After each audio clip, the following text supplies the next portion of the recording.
Soyez les bienvenus dans le podcast dédié aux femmes en quête d'espoir et d'inspiration. Celles qui se demandent comment reprendre les rênes de leur vie. Je suis Julita, votre guide dans cette aventure de la découverte de soi. Je vous réserve des rencontres inspirantes avec des invités passionnants. Abonnez-vous dès maintenant et ensemble, ouvrons les portes vers une vie épanouissante. Bienvenue! Aujourd'hui, je vous propose la question « Comment prendre sa place ?»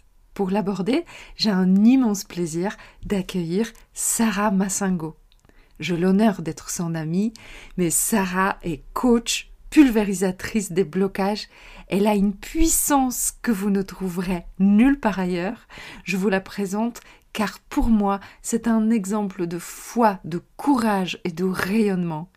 Cependant, les choses n'étaient pas toujours aussi faciles. Son parcours est passionnant. J'ai hâte qu'elle vous raconte tout. Bonjour Sarah. Bonjour Julita, merci pour cette belle introduction. Je suis très touchée. Comment vas-tu? Je vais très bien, vraiment. Tu rayonnes dans le coaching.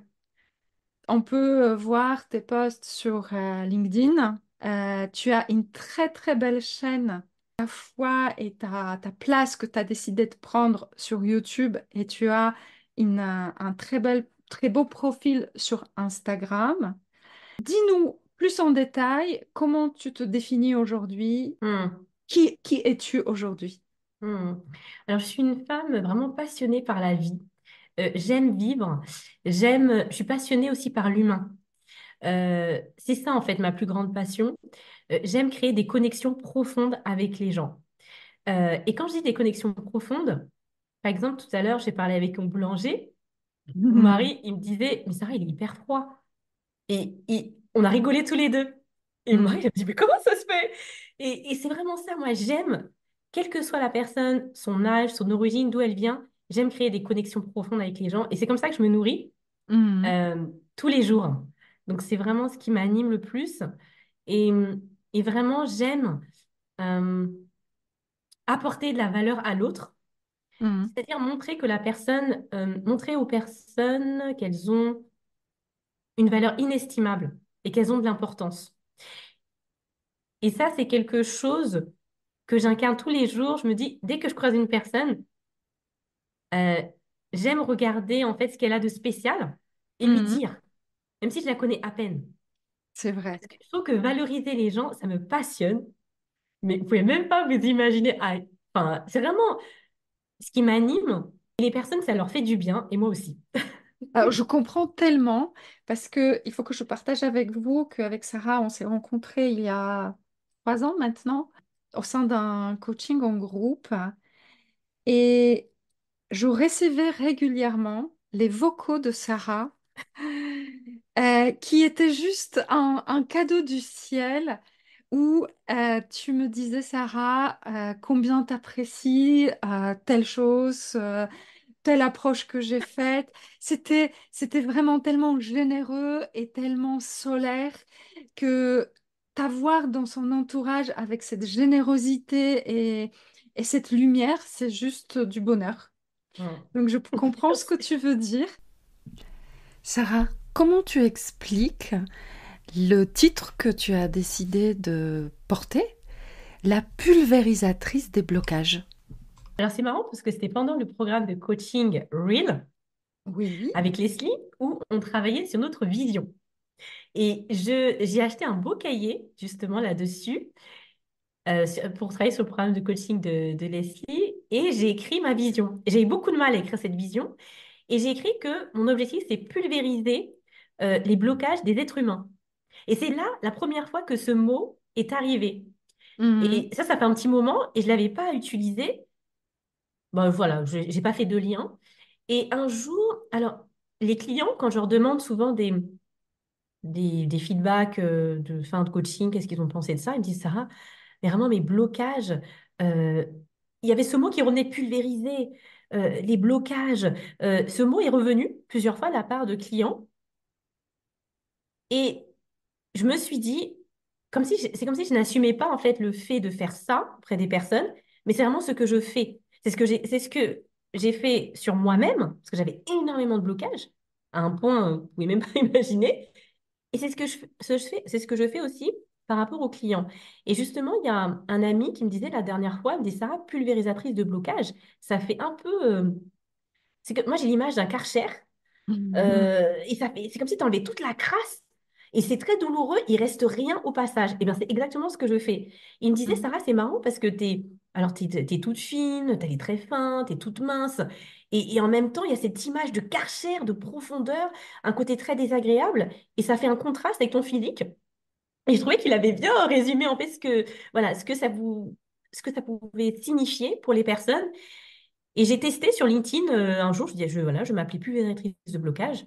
Et je vois que les personnes m'ont dit, ah, mais c'est puissant! Oh là là! Enfin, Mhm. j'ai eu des retours incroyables. Et je me suis dit, voilà, c'est vraiment ce que je fais. Ce n'est pas, euh, comment dirais-je? C'est pour résumer l'impact que j'ai auprès de mes clients. Mhm. Et tu vois, quand tu dis ça, moi j'ai une image parce que cette douleur dont tu parles, que ce processus, il est douloureux, c'est pas toi qui provoque la douleur. Oui. Toi, tu es celle qui donne en fait l'enveloppe bienveillante. En fait, tu accueilles la personne une fois que ils ont décidé d'enlever les blocages. C'est effectivement un processus qui est très souvent assez douloureux parce qu'il faut regarder Mm. en profondeur. Souvent, on y a enfui nos côtés le plus sombres qu'on n'arrive pas à assumer le moment donné. Euh, et toi, tu es là au moment où la personne a décidé, OK, j'ai besoin de les enlever, donc ça fait mal, mais tu es là pour nous envelopper en quelque sorte, pour mettre des pansements et de dire que ça va aller. Et ça me fait dire, je dis ça parce que je connais ton parcours. D'ailleurs, pour tous ceux qui aimeraient apprendre ton parcours extrêmement riche et par moments très douloureux, je les invite à aller sur ton profil Instagram. C'est un live Instagram sur ton compte qui est, rappelle-moi le titre Jésus, exact. le modèle parfait. Jésus, modèle parfait. On revient où tu partages vraiment son tabou, ton parcours, et on comprend la profondeur de Sarah. Mm. C'est très précieux. Et on comprend aussi ton envie de soigner les gens. Mm.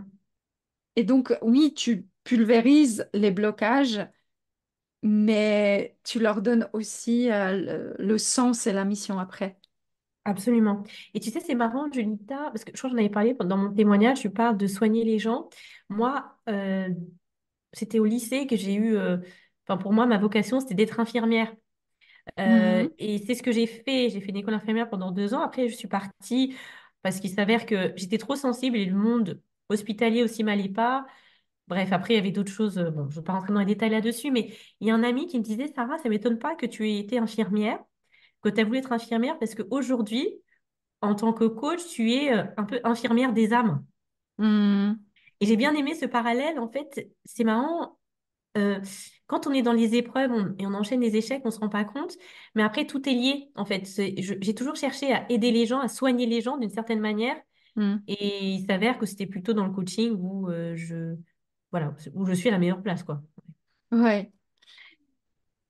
Comment tu es arrivé à la conclusion que là, je suis prête à prendre ma place? Alors, avant que tu répondes, il faut que je le cite parce que Sarah, elle a réalisé le challenge auquel j'y ai pensé, mais que je n'ai toujours pas fait. Sarah, elle est rentrée, les amis, dans une rame de métro bondée de monde et elle a déballer son discours. Voilà, comme ça, je prends ma place et je m'en fous que les personnes s'intéressent ou pas, qu'ils m'écoutent ou pas, qu'ils me jugent ou pas.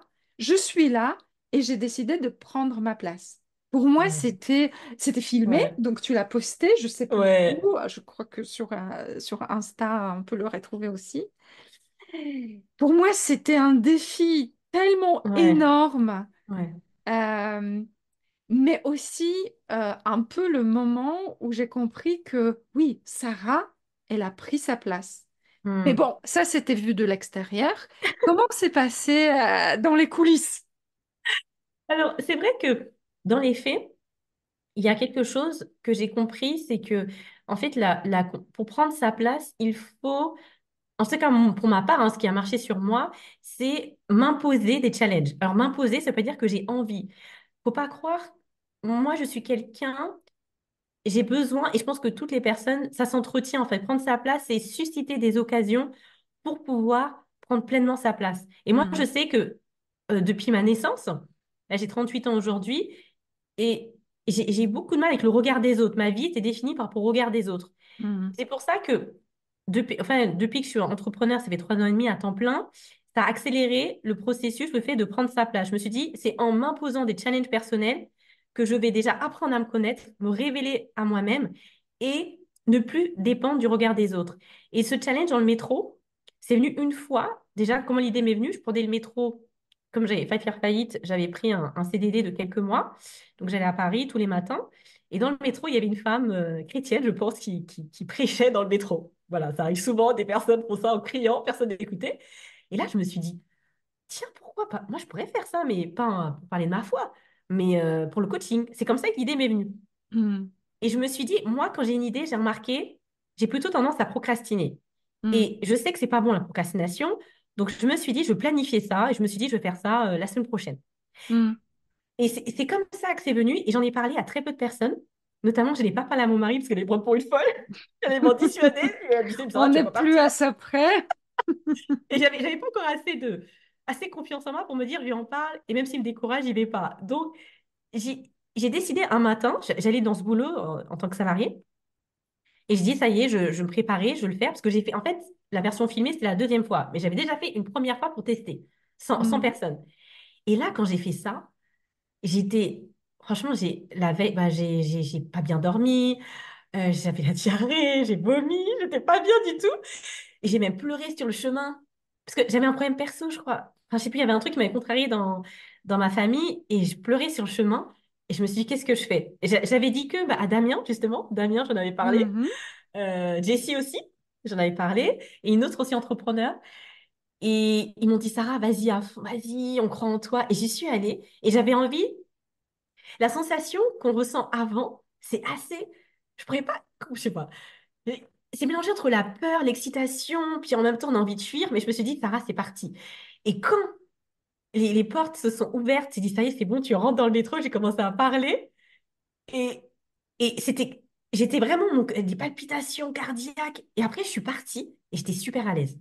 mhm, C'est-à-dire que c'est vraiment juste le avant, mais une fois que j'étais là, je me suis dit, mais je suis comme à la maison, quoi. Et pourtant, il n'y a pas beaucoup de gens qui m'écoutaient. Et, et après, comme j'avais quand même un petit peu de peur qui était là. Mon discours, je l'ai raccourci. Il a duré moins longtemps que prévu et je suis descendue. Mais j'ai vu qu'il y avait des gens qui... C'est marrant, il y avait des personnes qui étaient indifférentes et d'autres qui me regardaient avec de l'espoir. En mhm, fait, il n'y en avait pas beaucoup. Mais ceux qui me regardaient, ils étaient là. C'est pas... Waouh, quel courage. J'ai senti dans leur regard que c'était ça. mhm, Et après, je suis descendue du métro et j'étais tellement fière de moi. En fait, et c'est pour ça, parce que c'est vraiment pas par rapport aux autres, parce que la plupart des gens m'ont ignorée. Mais j'étais fière de moi.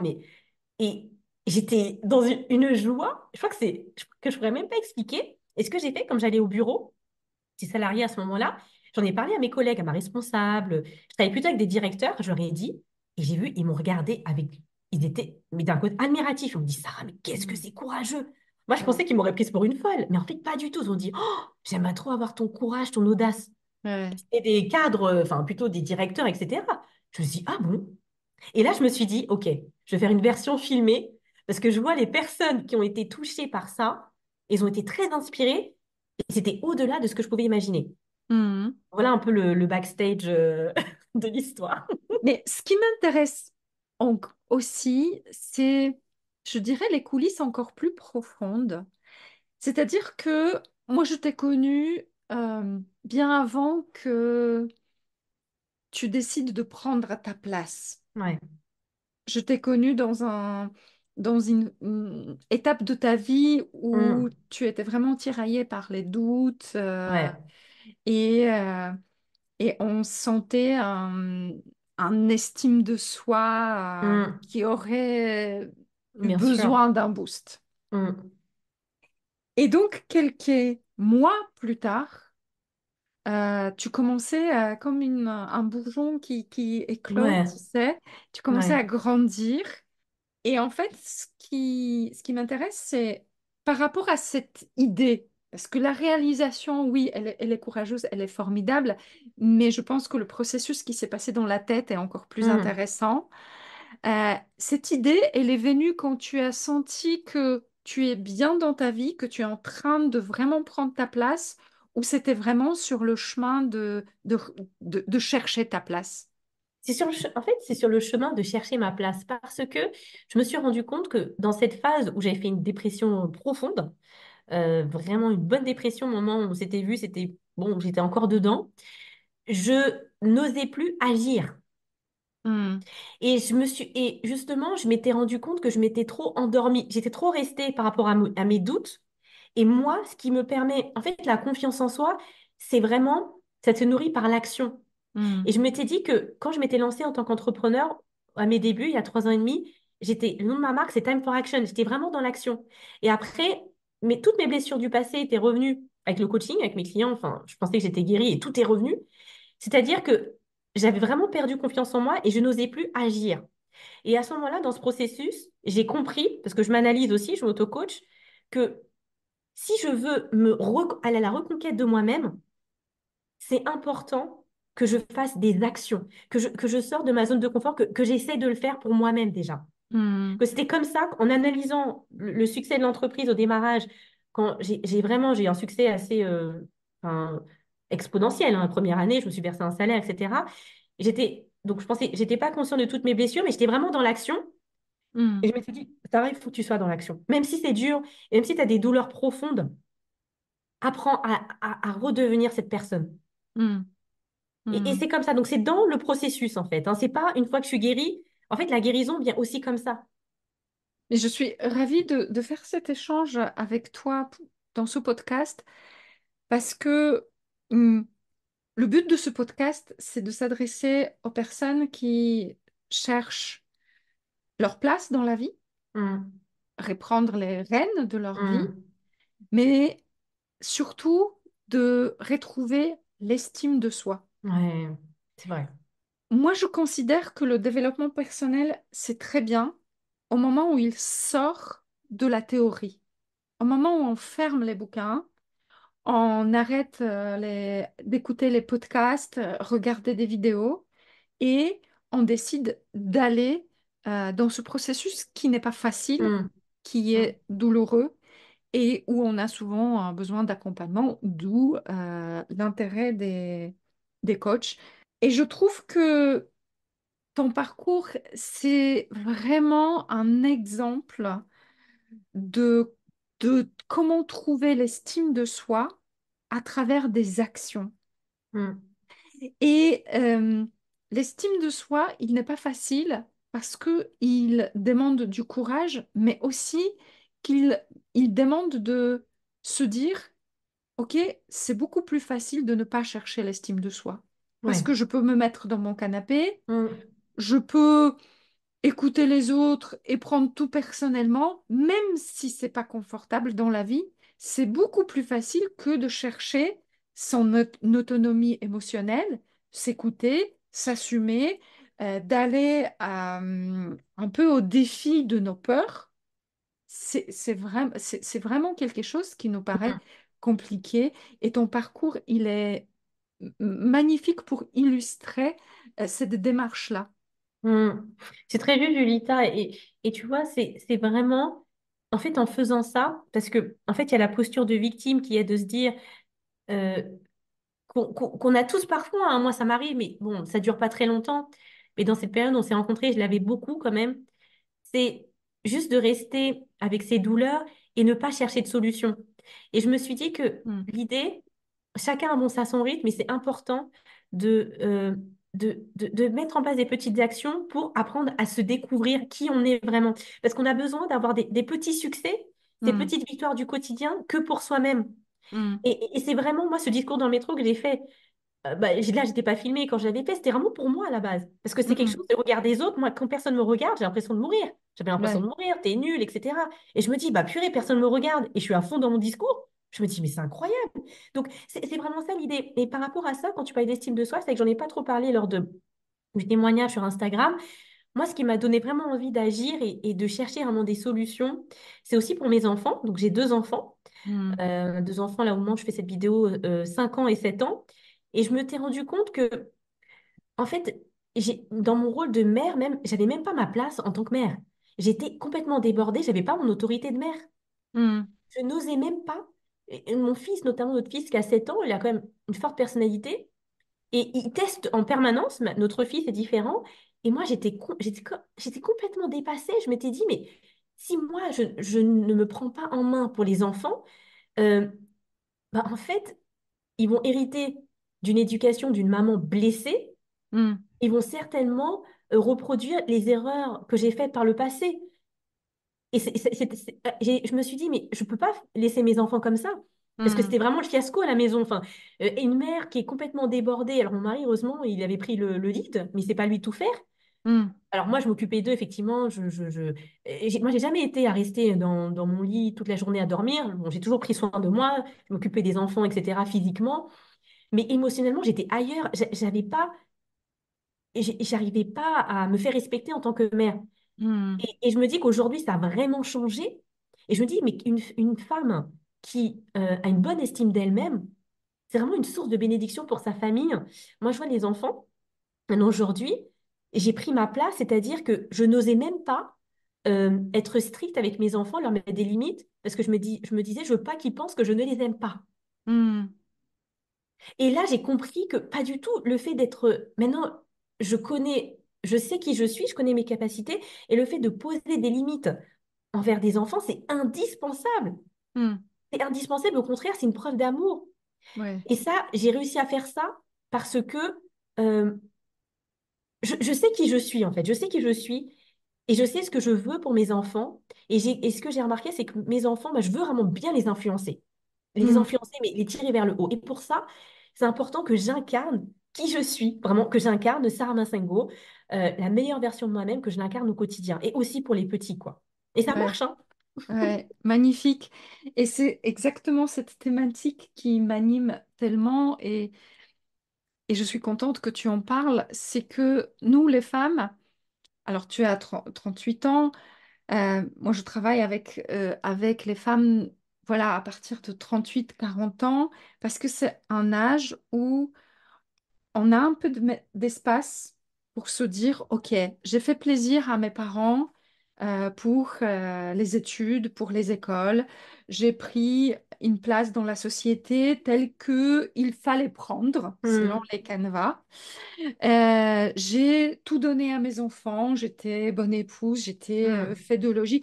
Je me suis oubliée là-dedans. mm, J'ai pris un job qui est très stimulant, mais qui me demande d'être débordée partout. mm, Et puis, au fond de moi, j'ai un vide. Qu'est-ce que mm, je fais?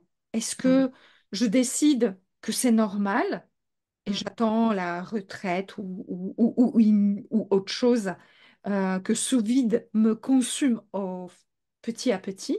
mm, Ou est-ce que j'arrête ça et je prends, je cherche les clés de moi? mm.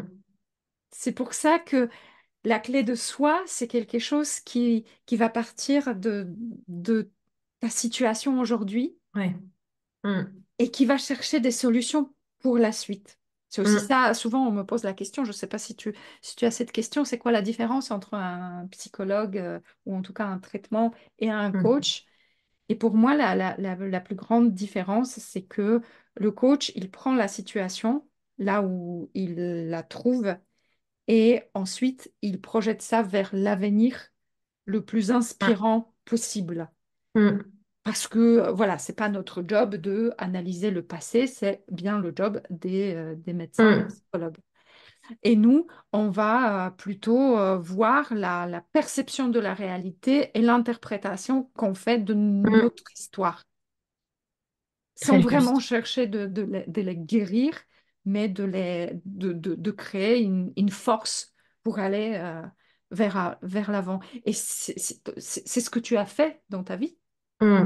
Absolument. Et vraiment, voilà, ce que je voulais dire aussi par rapport à ce que tu dis, c'est l'avenir le plus inspirant.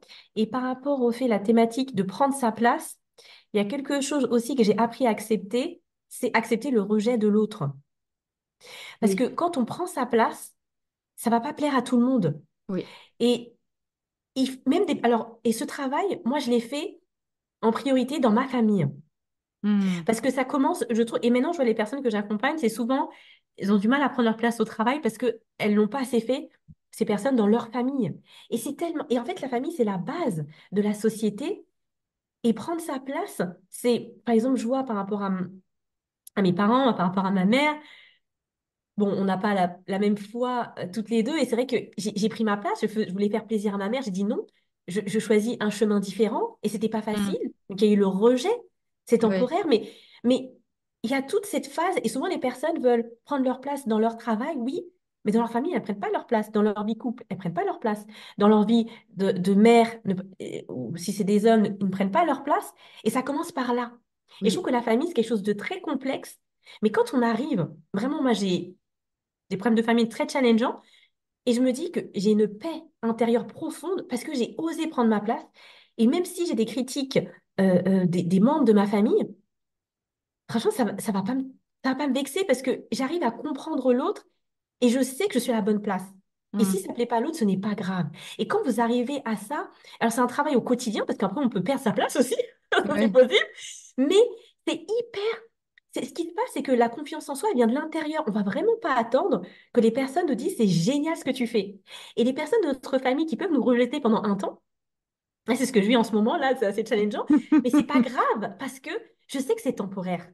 oui. Et il faut accepter la temporalité de certaines choses. Une situation compliquée, ça va pas durer indéfiniment.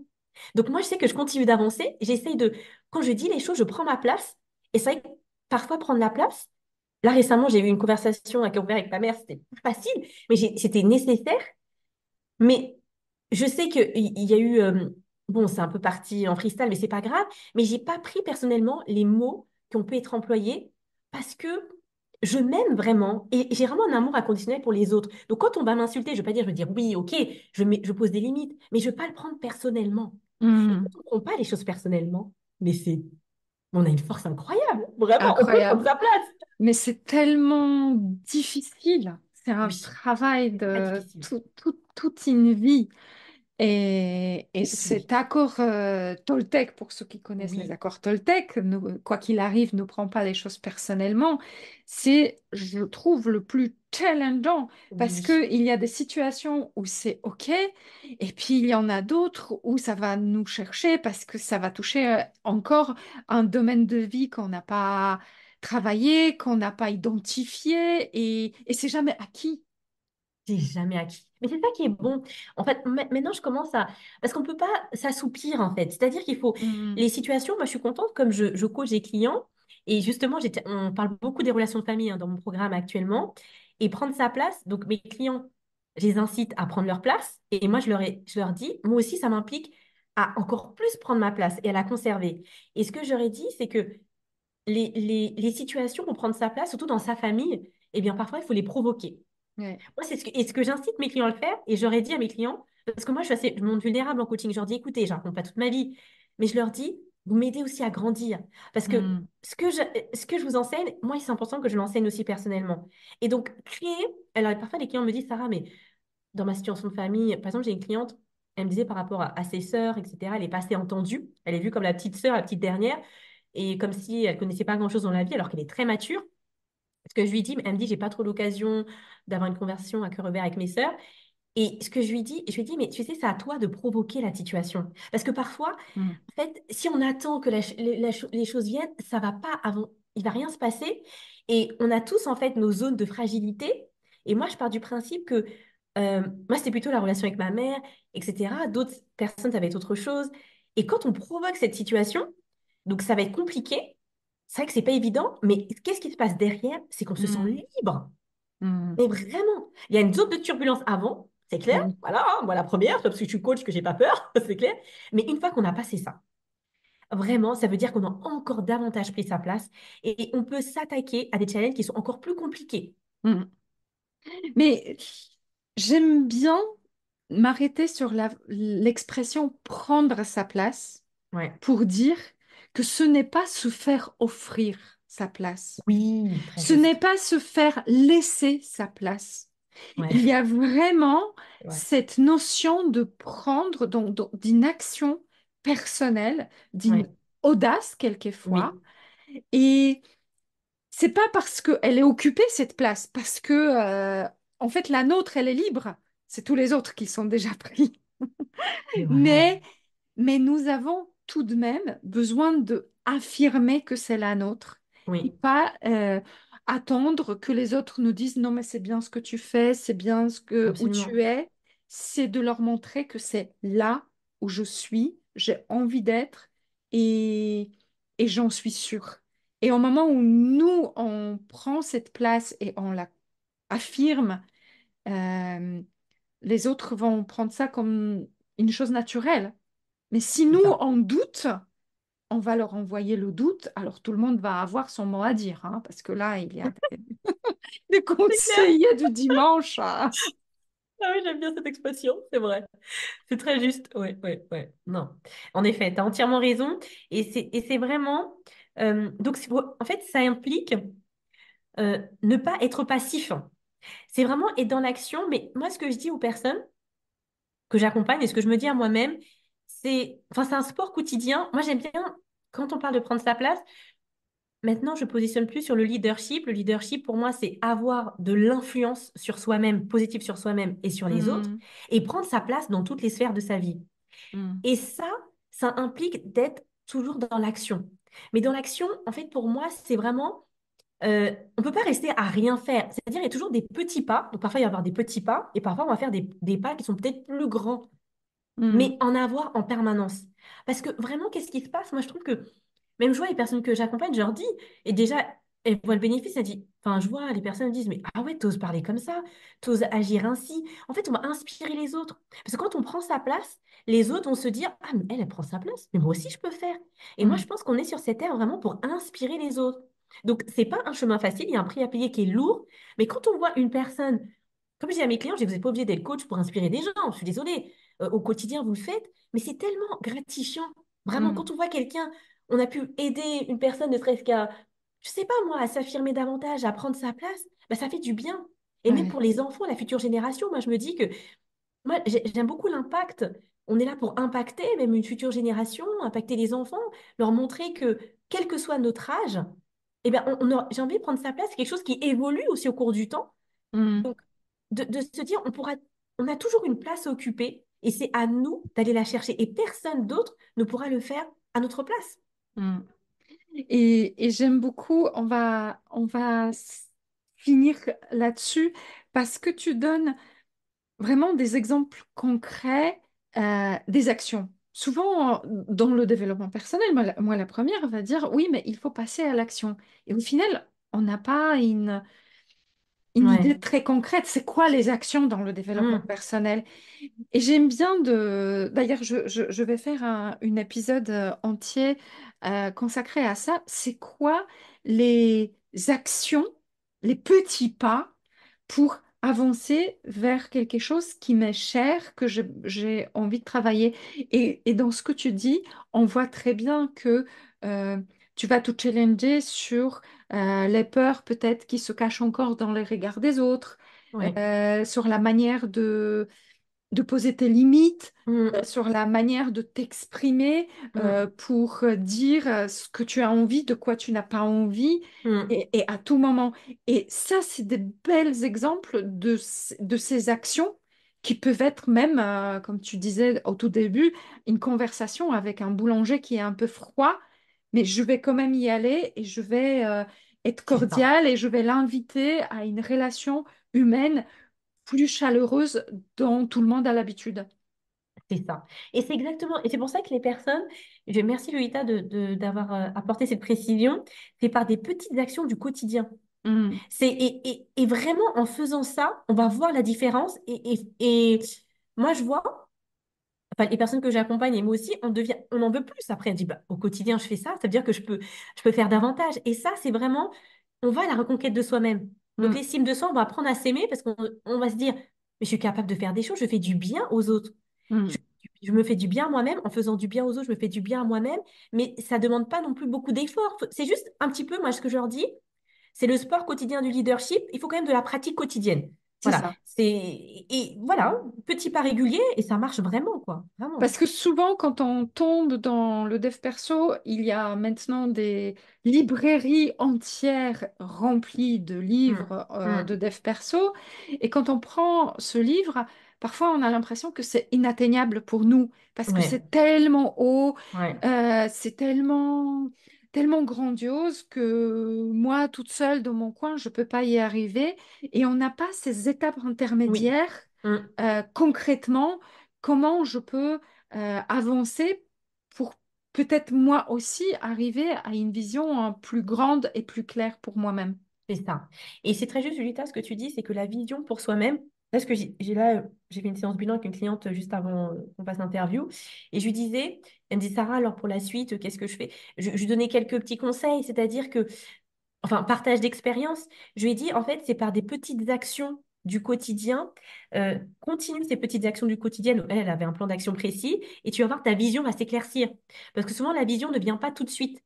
Ça va nécessiter quand même une certaine régularité, une constance. Et après, le chemin va s'éclaircir petit à petit. Et souvent, les personnes, elles veulent, en fait, elles n'osent pas prendre leur place parce qu'elles disent, mais moi, je ne sais pas où je vais aller. Mais si, aujourd'hui, tu as un petit truc à faire. Fais ce Oui. petit truc et tu verras derrière, bah, tu auras d'autres réponses qui vont arriver. C'est Alors ça. là, on rentre sur le sujet de perfectionnisme, sur lequel peut-être on tournera un épisode, Sarah, dans un mois ou deux. On Avec prendra le plaisir. rendez-vous en off parce que c'est extrêmement important et c'est un sujet qui me tient beaucoup à cœur aussi. C'est on fait tellement de d'histoire, on s'imagine tellement notre vision parfaite qu'on Ouais, n'ose pas se lancer ouais, avec toute l'imperfection qui ouais. est notre quotidien. Mm, Mais si on se lance jamais, on ne pourra pas arriver à une version parfaite. mm. Je compare ça toujours au ski. Euh, on ne peut pas être professionnel d'une descente de ski si on n'a jamais mis des skis et si on s'est jamais autorisé d'être ridicule sur les skis. C'est On vrai. a tous besoin de cette Ouais, étape qui est imparfaite, qui peut paraître ridicule pour les uns et admirable pour les autres. c'est vrai. On prend le Absolument. rendez-vous pour la suite. Avec plaisir. Merci, C'est Julita. passionnant comme d'habitude avec toi.